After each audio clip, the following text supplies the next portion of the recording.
Acharya, one of the popular beliefs about meditation is that your mind will stop and you will not have any thoughts. A lot of the so-called gurus say that your mind should be completely blank, no thoughts, and if any thought comes, that means you're doing it wrong. That doesn't sound very correct to me. So what exactly is meant when you say stilling the mind or quietening the mind? Is it just... The mind has to value stillness. That is called meditativeness. Mind at every point, at every moment is a choice. The choice on one side is restiveness. Lack of rest, restiveness. The choice on the other side is restfulness. Then what is meditation? To be in the right choice continuously, 24/7. That is meditation. You cannot stop the movement of the mind. The mind is nothing but movement. You just have to ensure that it moves rightly. That is meditativeness. And meditativeness is that when, just by chance, there is no need for the mind to move, then you do not become uncomfortable and start forcing it to move. When the mind is moving, it is moving in the right direction. When it is not moving, then it is not moving rightly, because it is quite possible. Be cautious that there might be a need for the mind to move, and yet the mind is so lethargic, so ponderous, that it refuses to move. In fact, such a mind can even use the name of meditation to defend its inability or unwillingness to move, even though movement is the need of the moment. When it is right, there has to be movement. When there is movement, the movement has to be in the right direction. When it is right, then there can be no movement. None of these is sacred on its own. None of these is a gospel truth on its own. Should the mind keep moving? Not necessarily. Should the mind keep still? Not necessarily. Those who say that the mind must be necessarily still are as much in darkness as those who are compulsive movers of the mind. These are two extremes. On one hand, there are people addicted to mental activity. They become very uncomfortable if somehow the mind pauses even for a while. They cannot tolerate silence. They cannot tolerate rest or stillness. You must have met such people, sometimes in the mirror. No? Heard of the phrase awkward silence? How can silence be awkward? But we do find silence awkward many a times, no? It is because we are used to noise. This kind of a mind is unhealthy. At the same time, there are people who just have lost the ability to think, to reason. Theirs has become a dull and dead mind. It is not a welcome situation, obviously. The mind must be perfectly capable of rapid movement. when needed. When needed. And when it is not needed, then the mind must be equally comfortable in lazily sleeping with no trace of guilt. There is no need to move. So the mind is not needlessly hopping about. And when there is a need to move, the mind is lightning quick. Both of these are included in meditativeness. Do we get this? Almost like a tennis player, a soccer player, a cricket player. Seen how still the batsman is when the bowler is approaching him in his run-up? Then what is needed is the stillness of body, of mind as well. And the moment the batsman is able to read the bowler, what does he do? He has to move with great agility. The ball is going to take a fraction of a second to reach him. The batsman must be nimble enough to adjust him beforehand. If he cannot adjust himself beforehand, then opportunity is lost. He has failed the test. So you need to be still when you need to be still.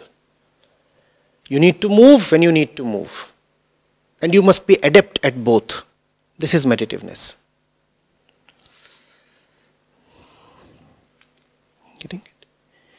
In either case, whether you are moving or you are still, what is the objective?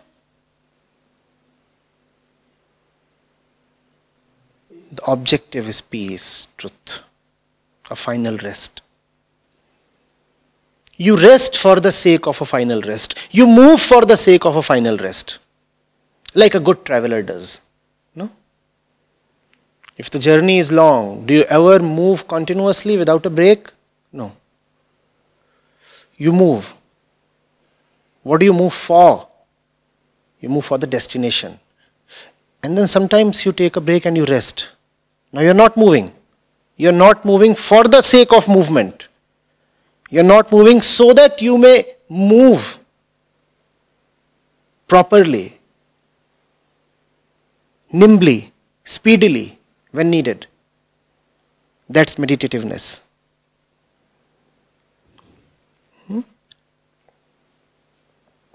It is devotion. Another name for devotion. Continuous devotion.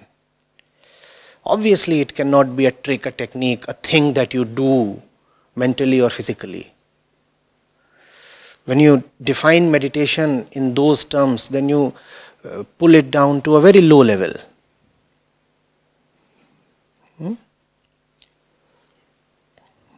There are people who come up with questions like, what happens during meditation? Well, if you're not insane, then life. If you're insane, then you will have some insane experiences during meditation. Otherwise, meditation is life. Life is meditation. And if life is not meditation, then there is insanity.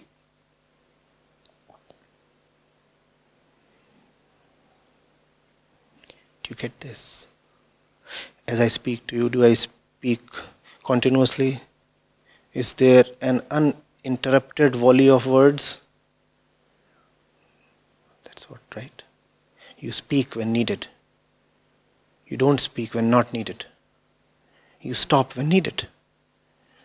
The objective is the same, whether you speak or you stop. What is the objective? The objective is clarity. The objective is light. This is meditativeness.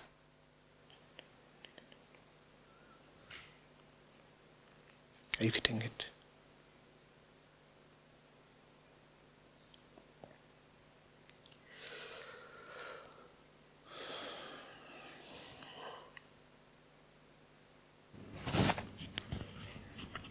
So I notice as I go about my day, like literally from the time I get up, there are always judgments about things. And oftentimes they're not positive. So this is dirty, that should be put away. He said he's doing this. This is unclean. So is meditativeness knowing that I guess one question is, do those thoughts ever go away? You have to have or is meditativeness right thoughts. You need to judge rightly. You need to ask yourself, is this the best thing, the only thing that I need to be judgmental on? Or are there better things, more important things I reserve my judgment for? Being judgmental is not a problem per se. The question is, firstly, what are you so involved judging? Secondly, what's the criteria? No? I'm speaking to you and my mind is busy judging the quality of this hand towel. I mean, is this the right thing to be focusing on at this moment? Secondly, how do I judge whether this thing is proper? What's the criteria? Yeah, the brightness, number of times it has gone through the laundry, how expensive it looks and feels. How exactly do I judge? So be a better judge. That's meditativeness. Keeping your arrow in the right direction, irrespective of where you stand. If you are standing on the dimension of judgment, be a better judge. If you must think, then be a better thinker. Yeah? If you cannot avoid company, find better company. Irrespective of where you stand and what you are doing and what your prakritic configuration is making you do it in a better way. Point towards greatness all the time. Can't you be a great judge?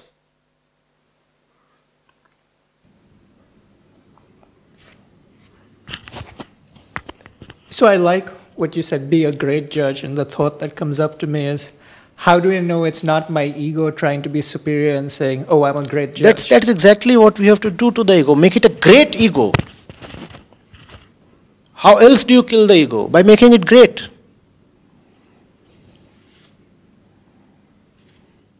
I guess, what's the criteria for the great? You know when things are petty. How did you know that it is petty to be talking of the towel right now? I just knew, but I guess I get worried that is this conditioning? You just knew because here the case is simpler, more obvious. In other cases, if you apply yourself, if you do not get carried away, you will equally well know. It's very obvious that it is petty of me to be talking of the towel right now. In other moments of the day as well, you will realize, just ask yourself, is this the most important thing I must do? I have come to this place called Bodhsthal and I am judging the rabbits. And you can judge the rabbits. One of them is a little villain. Two of them are, you could use the choicest words for them. And here you are standing and judging them. This one, that. Are you here for the rabbits really? Why are you judging the rabbits? And if you must judge the rabbits, judge from a higher position. And another, then. Keep elevating yourself.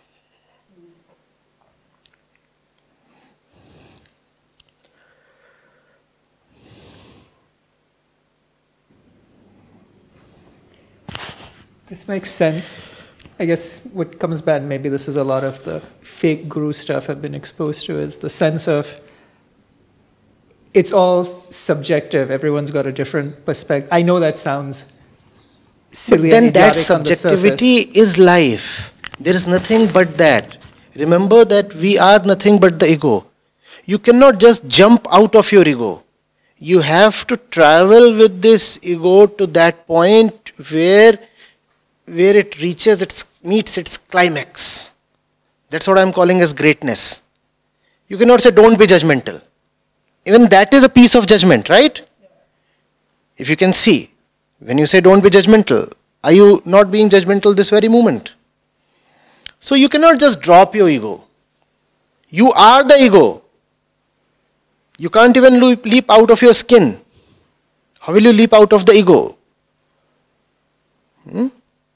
So you have to remember that which you are itself has to be elevated, and if you can elevate it high enough, then you have transcended. Transcendence does not really mean a change of dimension, right? Here I am contradicting myself. Sufficient change in degree can precipitate a change in dimension. Sufficient change in degree, honest change in degree. So you keep elevating yourself, and at one point you find that your very DNA has changed. Not literally, but you understand what I am saying. You are no more the same species. Just happens.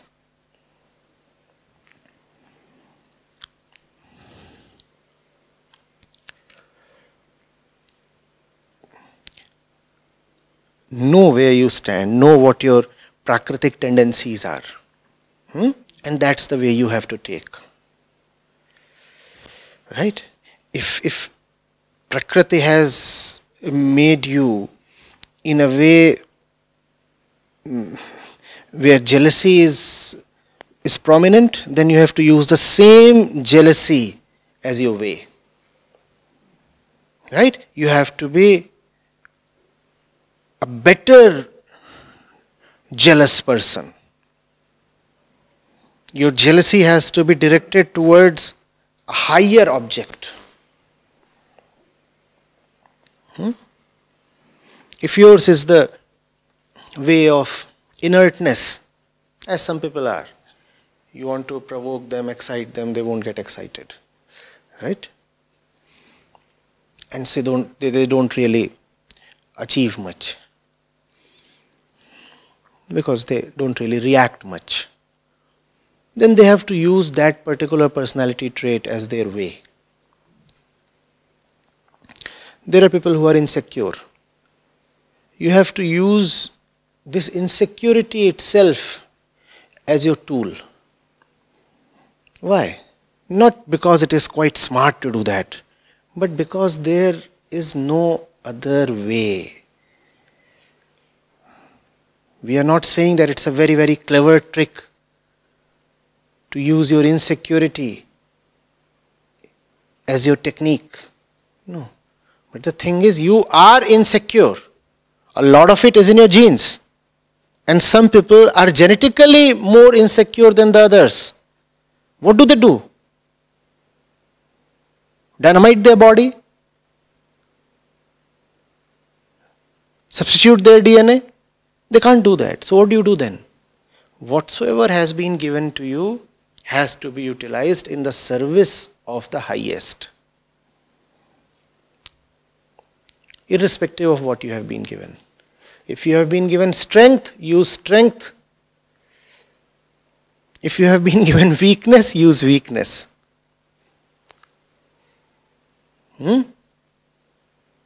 He was a greatly weak person. That does not mean he was a very weak person. That does not mean that you are great among the weak ones. You have to be greatly weak. Weak yet great. You have to take your weakness towards greatness. Riding on your weakness, you move towards greatness.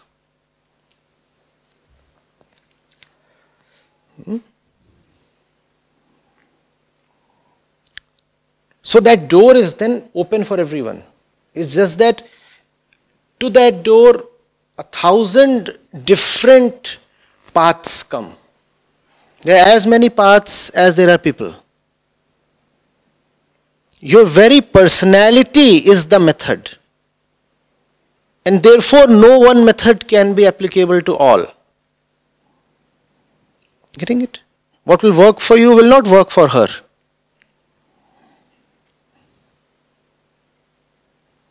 So don't be ever disappointed, Never say that I do not have the aptitude or the equity that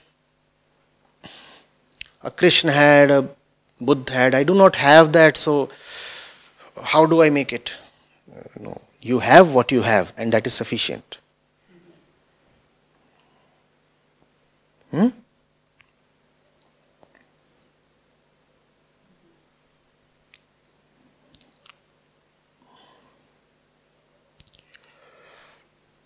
On one hand, you have to kind of despise yourself. As Jesus said, unless you hate yourself, your life, your father, your mother, your friends, you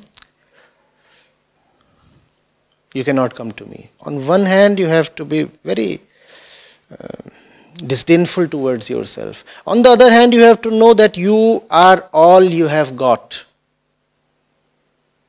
You don't have anything else, right?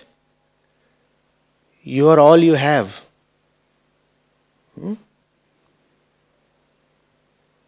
Like somebody in the middle of a jungle, stuck in his old car.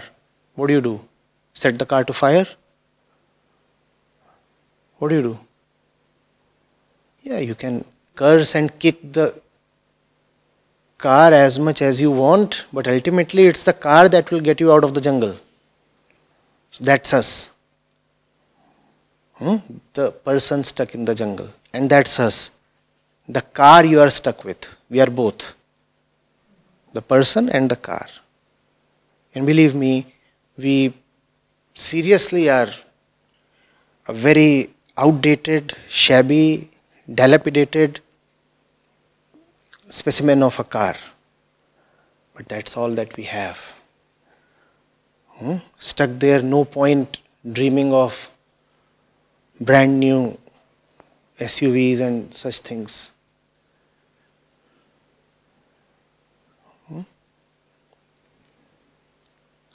That rusty piece of metal is all that you have. This rusty piece of metal is all that we have. Curse it, all right?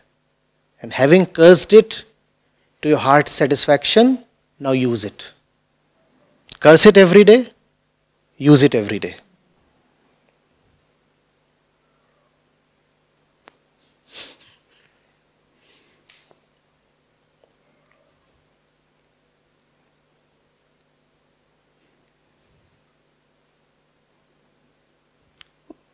Yours might be a judgmental car. It's fine. What can you do? Keeps judging, makes so much noise. Everything inside is jangling. Cut, cut, cut, pat, pat, pat. Judgment, judgment, judgment. What can we do? Metal against metal. Wire against wire.